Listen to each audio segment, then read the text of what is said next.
Dear students, आज हम लोग बात करेंगे इंडस्ट्रियल इंजीनियरिंग के अंदर एक बहुत ही इंपॉर्टेंट टॉपिक है जिसको हम लोग बोलते हैं इंडस्ट्रियल लेजिस्लेशन। दैट मीन्स कि इंडस्ट्रियल रूल्स एंड रेगुलेशन। इसके अंदर बहुत सारे रूल एंड रेगुलेशन हम लोग प्रीवियस वीडियो में देख चुके हैं।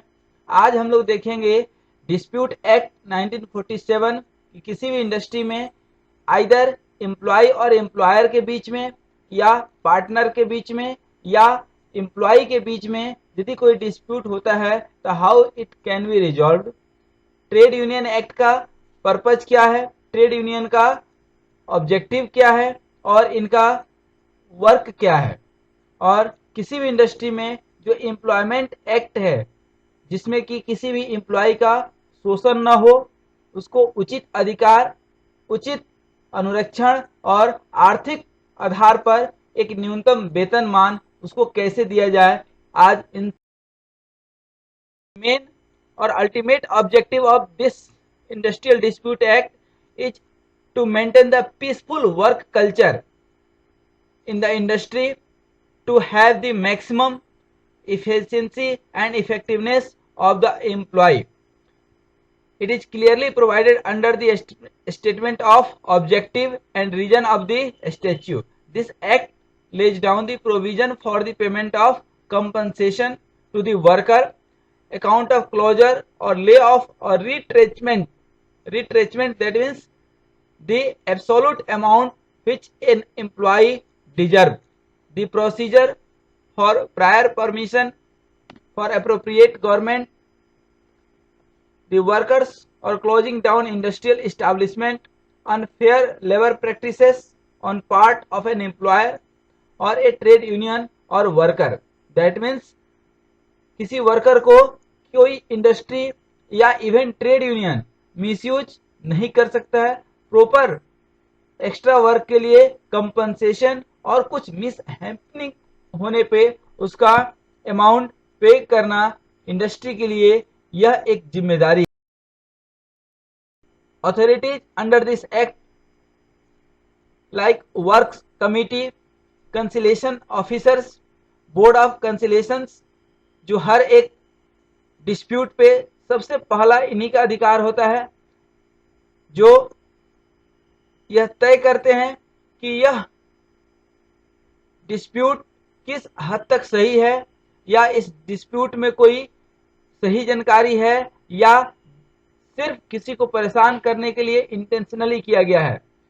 उसके बाद कोर्ट्स ऑफ इंक्वायरी होता है।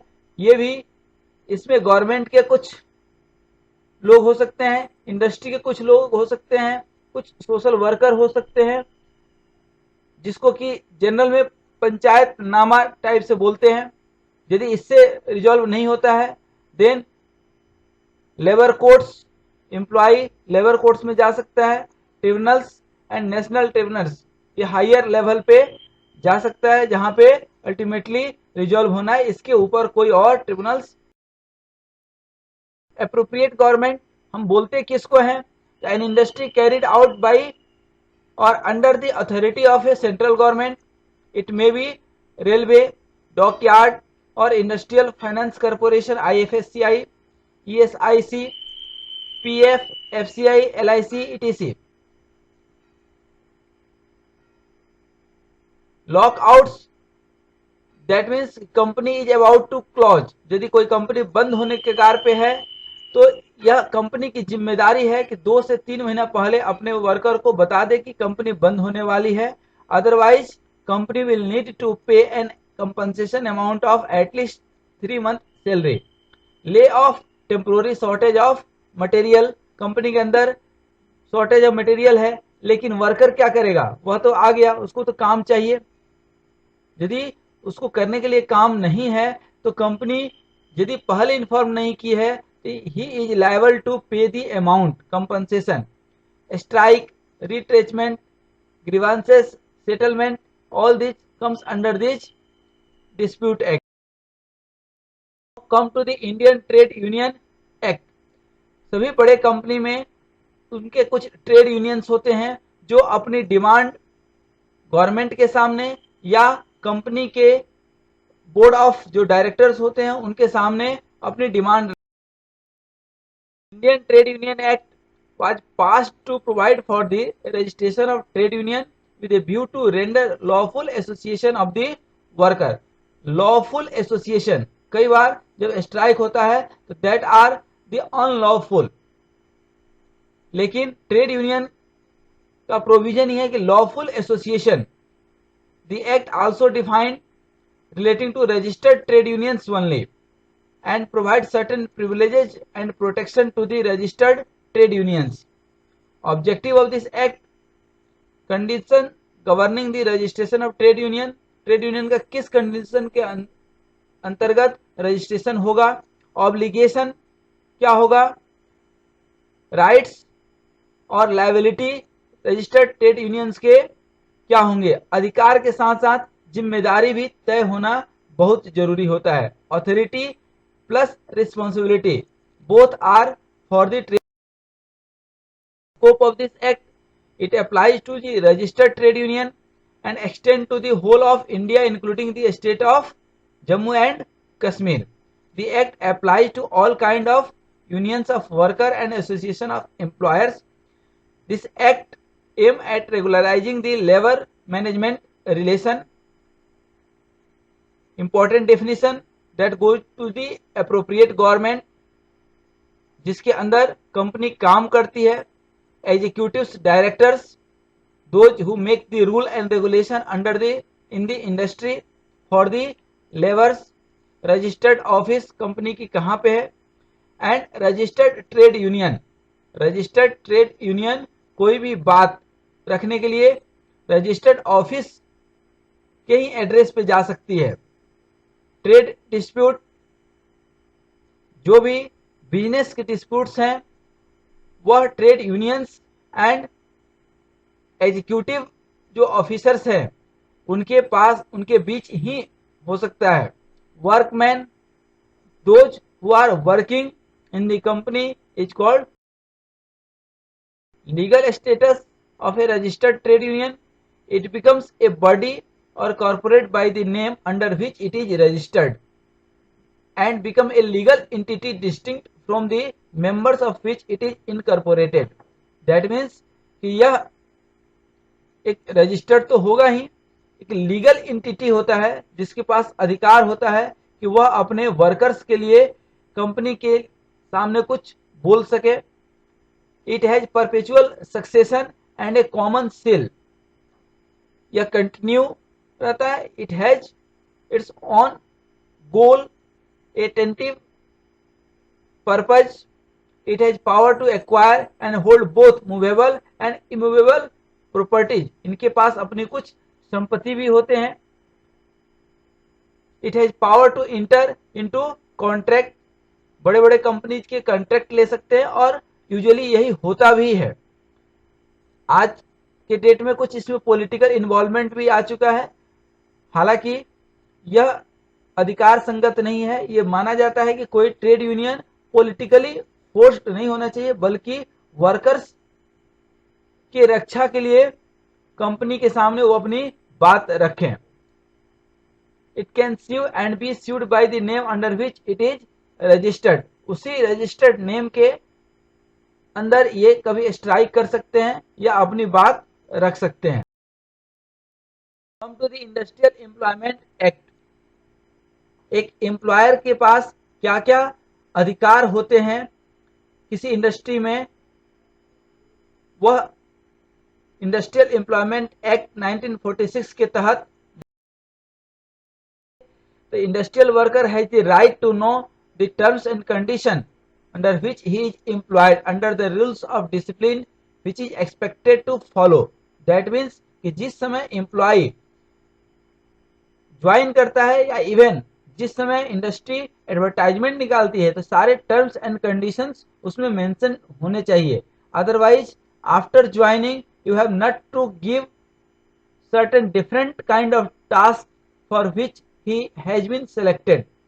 Broadly, in Indian industry, the rules of service are not definitely set out and like all unwritten law, कुछ लिखा हुआ तो टर्म्स कंडीशन नहीं होता है और रहता भी है. इस तरह से शब्दों की जो है सीधी जलेबी बनाई जाती है कि एम्प्लॉय नहीं समझ पाता है.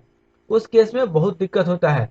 जबकि होना ये चाहिए कि जो भी वर्क है उसको प्री डिफाइंड कर दें, ताकि जो एम्प्लॉय आ रहा है उसको दिक्कत ना हो और वह मेंटली प्रिपेयर हो कि हाँ, हम इस काम के लिए ही सिलेक्ट हो रहे हैं, हमें ये काम करना है।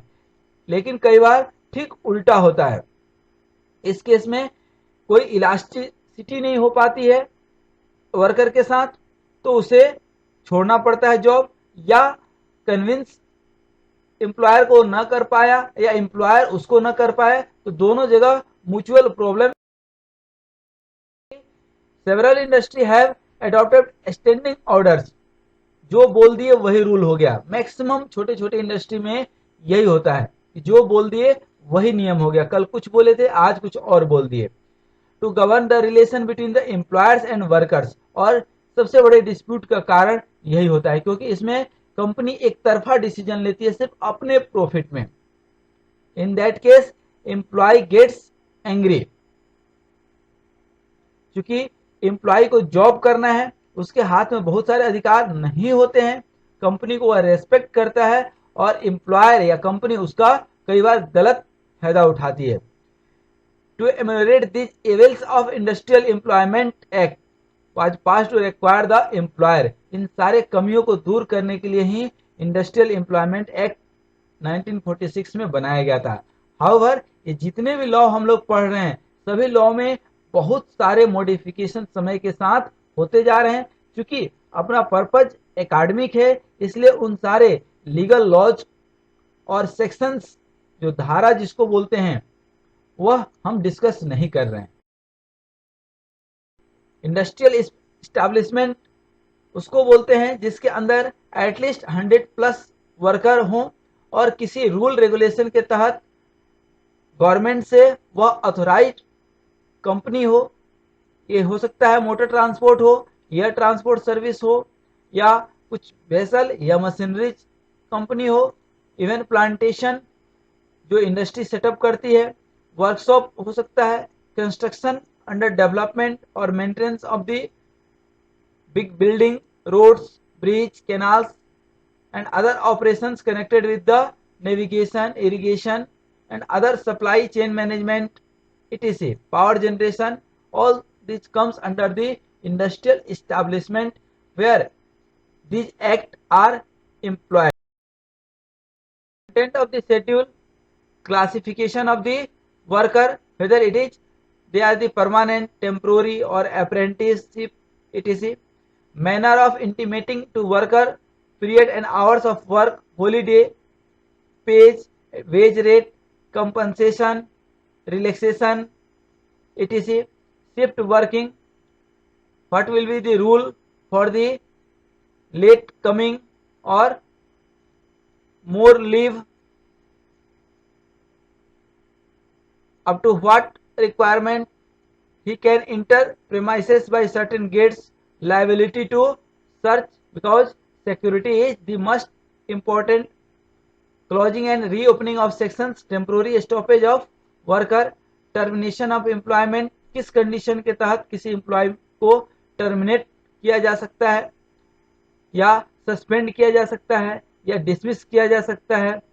It may be due to misconduct और एक्ट ऑफ ओमिशन, कोई रूल रेगुलेशन है कंपनी का और वह यदि एम्प्लॉय नहीं मानता है तो there may be constitute to misconduct and he may be terminated. Redress for workman against unfair treatment or wrongful exaction by the employer or his agents or servant. कई बार कंपनी में मालिक एम्प्लॉय को कुछ नहीं बोल पाता है, वह नहीं बोल पाता है कि कंपनी छोड़ दो, तो वह सर्वेंट को बोल देता है कि इसको परेशान करो, तो एम्प्लॉय जो है खुद व खुद छोड़कर चले जाता है, क्योंकि वह एम्प्लॉयर को शिकायत करेगा और एम्प्लॉयर सर्वेंट के फेवर में होता है indirectly. Any other matter which may be prescribed that should be prescribed, ये सारी चीजें रिटन डॉक्यूमेंट्स के अंदर होना चाहिए और वर्कर को मालूम होना चाहिए, तो जब चाहे तो वह देख सकता हो, इसलिए इसकी एक कॉपी ऑफिस में रेडीमेड बना होना चाहिए। यही इंडस्ट्रियल एम्प्लॉयमेंट एक्ट का मेन जो है फंक्शंस हैं। पेमेंट ऑफ सब्सटेंस अलाउंसेस, कुछ यदि एक्स्ट्रा कोई वर्क करता है तो सेक्शन 10A के तहत ये मॉडिफिकेशन के अंदर 1982 में ऐड किया गया था कि to make a provision for subsistence allowances to suspended workman, whether any workman is suspended by the employer pending investigation, the employer shall pay to such workman।